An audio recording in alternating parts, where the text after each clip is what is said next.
Glad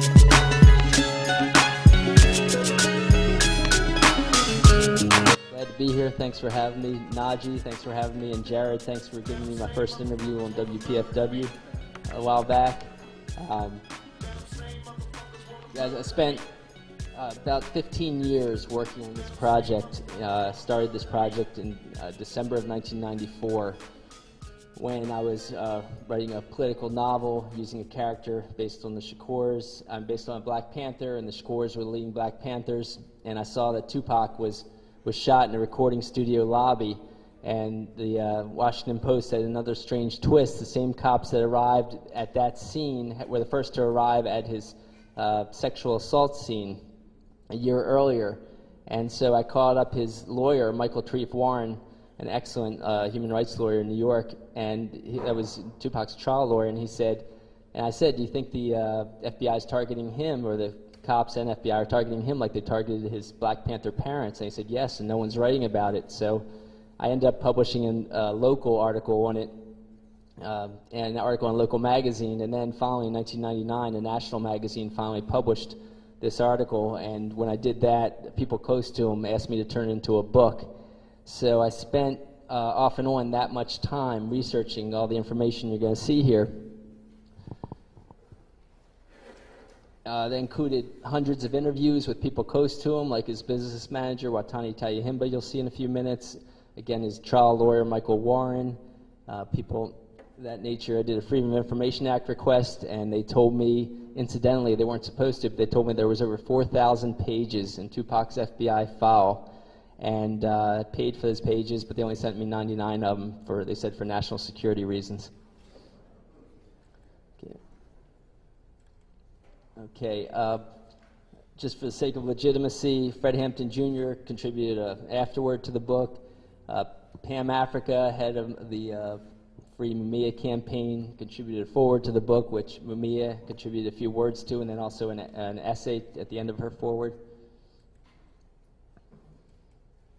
This is just a copy of part of the letter I got from the Department of Justice about the money paid for the 4,000 pages to be copied.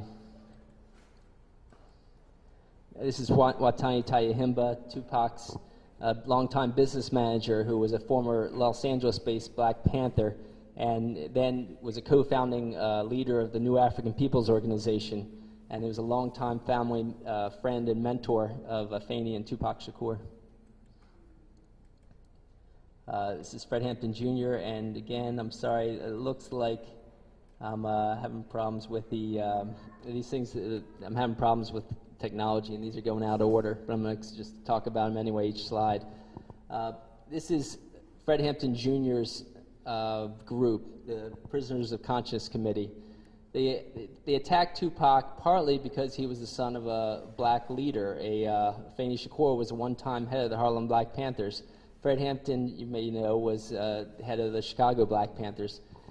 His son became a national socialist leader of the Uhuru group, and of course they attacked him. He ended up in jail for years on a frame-up. When he got out of jail, he started a new group, the Prisoners of Conscience Committee.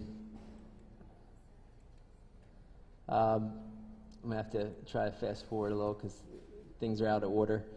But this is a picture of H. Rap Brown. He was a member of the Student Nonviolent Coordinating Committee, an honorary Black Panther, and of course the FBI's COINTELPRO, counterintelligence program, set him up against Huey Newton. They set up most of the Black Panther leaders against each other.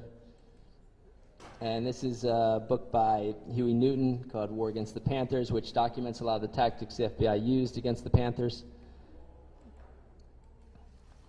This is Mumia Abu-Jamal. I have a section of the book on Mumia because of the fact that he was a co-founding leader of the Philadelphia Black Panthers, but I also believe some of the same tactics were used against Tupac as were used against Mumia.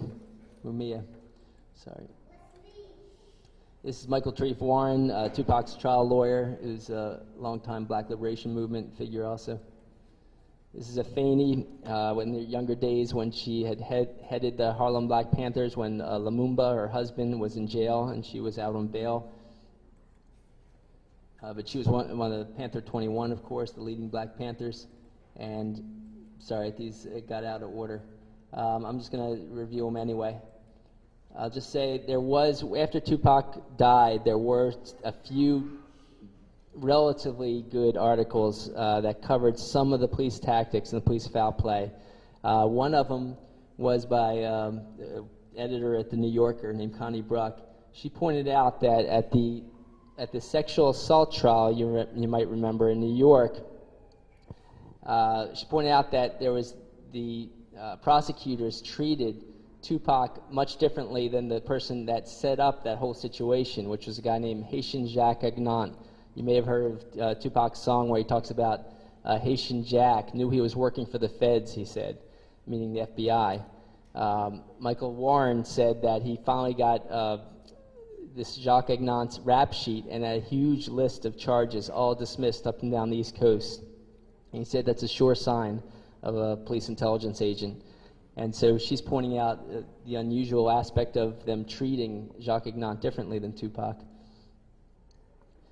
Okay, and so for doing that, for coming out with some real information on Tupac's life for the first time in a while, I mean, there's a lot of disinformation on Tupac's life, but for coming out with a lot of real information on him, she was interviewed by the FBI, according to Tupac's FBI file.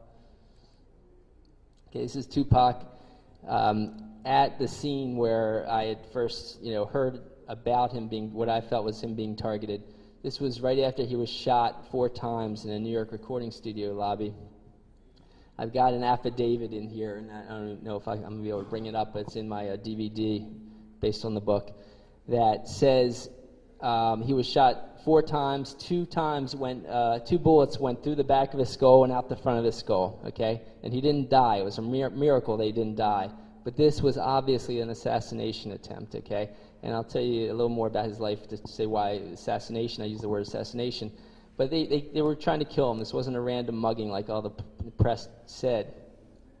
The police came to the investigation scene, and the security guards, according to a mainstream published book, security guards offered them the security camera, a videotape of this whole incident, and they refused it and closed the case.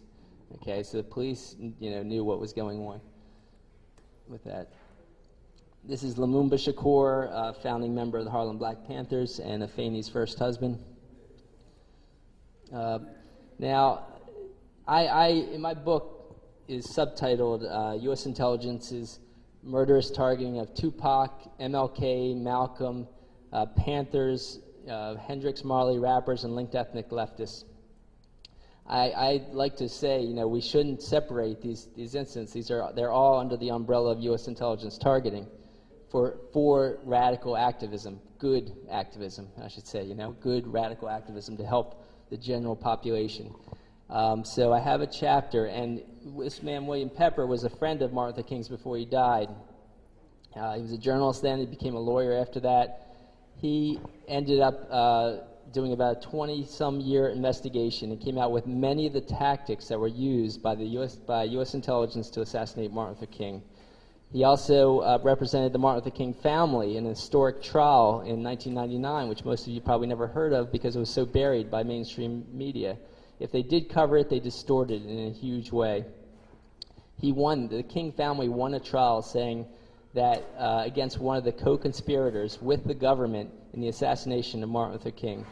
And in all of his research, we come up with a lot of tactics that I found were also used against Tupac Shakur's family and Tupac Shakur himself. Of course, Malcolm X was a huge inspiration for the Black Panthers, for Tupac. Him and Martin Luther King were getting very close before before Malcolm's death. Now, an undercover U.S. intelligence agent infiltrated Malcolm's group. He rose to head of security, and he was the first person to arrive at Malcolm X's body when he was assassinated. Now, William Pepper showed that the first person to arrive at Martin Luther King's body was also an undercover agent, a military intelligence agent named Merrill McCullough. The one that first came to Malcolm X's body was named Eugene Roberts. He ended up staying undercover to the point that he then became part of Afeni Shakur's New York Black Panthers and framed them, and then in court came out as an agent and testified against the Panther 21, Afeni and her fellow Panther 21. So he revealed himself.